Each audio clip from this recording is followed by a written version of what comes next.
Pretend you're me and I'll pretend I'm you. We know that Anderson Silva will be in Montreal for your fight.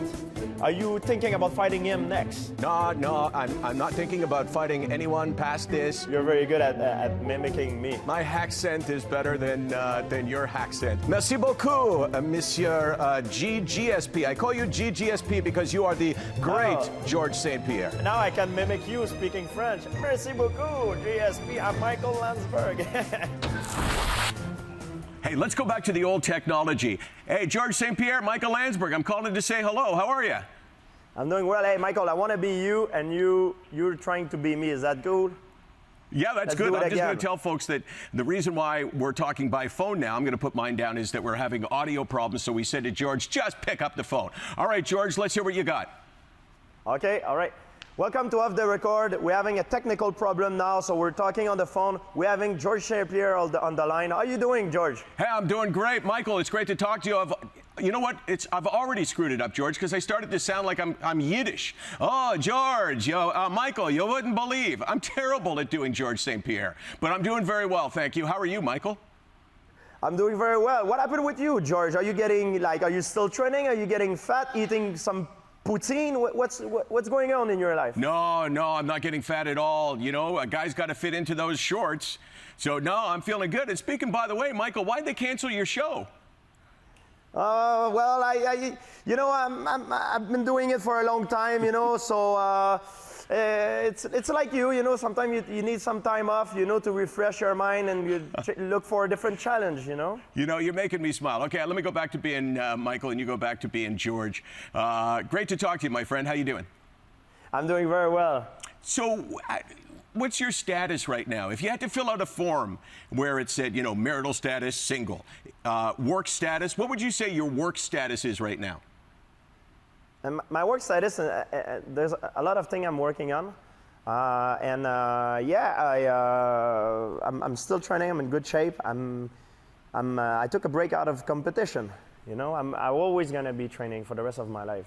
So George, that there was no answer in there. So I'll ask you directly. Are you planning on coming back? I know people ask you that all the time. And if you're not sure, which is legitimate, what is it based on? I'm not sure if I will be back. I don't know yet. I really don't know. If I would know, maybe I will tell you. Maybe not, but I really don't know. You'll be the first one to know if I do. Well, that's a fair answer. So let me rephrase it, though. Do you pretty well know in your own mind, and I'm not going to ask you because you're not going to tell me anyway, but in your own mind, do you know what the future holds for you? We never know what the future holds for me. I don't need to fight anymore. I don't have to. Do I still feel I have the competition edge on me? Yes, I'm still hungry and more, and I'm having a good time training. Training for pleasure and training for performance is much different. Does the drug testing that exists, does that play a factor in whether or not you will return? Yes, it is. In the beginning, I've been asked about this question, and I didn't say much because I was not very educated on the subject. I had time to ask different people, different specialists, and now I can answer better. I always thought it was bad to critic something if you don't have any alternative solution. If their drug testing are better than before, maybe they are, yes. Or is it the best, the higher standard they can do? No, it's not.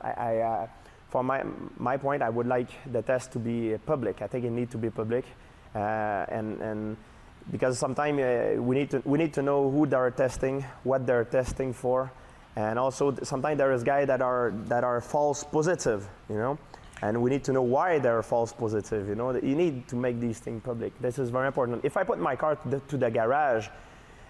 Before I drive my car to make sure it's safe, I want to know what kind of reparation they made on what kind of tests to see if my car, what kind of test they did on it to see if my car is up to be able to be driven. So I think that's the same thing in fighting. If I want to know if I'm fighting a guy, it's my right to know if the guy is clean. And I think it needs to be public, this thing. Not only in the control of a UFC. Before we go to break, I'm going to ask you, who do you think is going to win on Saturday night in what a lot of people are calling the best card ever without GSP in it? First of all, Weidman Rockhold. I know you know Chris pretty well, right? Yeah, I know Chris. He's from New York, trained with John and all the guys in New York. I'm a little bit biased. I think Chris is going to win. I'm very confident Chris is going to win the fight. But Rockhold is very good. But I think Chris I think he's got the edge on that. Chris, I believe, is the better fighter. It's not always the best fighter that wins the fight. It's the fighter that will fight the best. But I think Chris has more chance. When I look at fight, I always look at in a scientific way, in a way that it's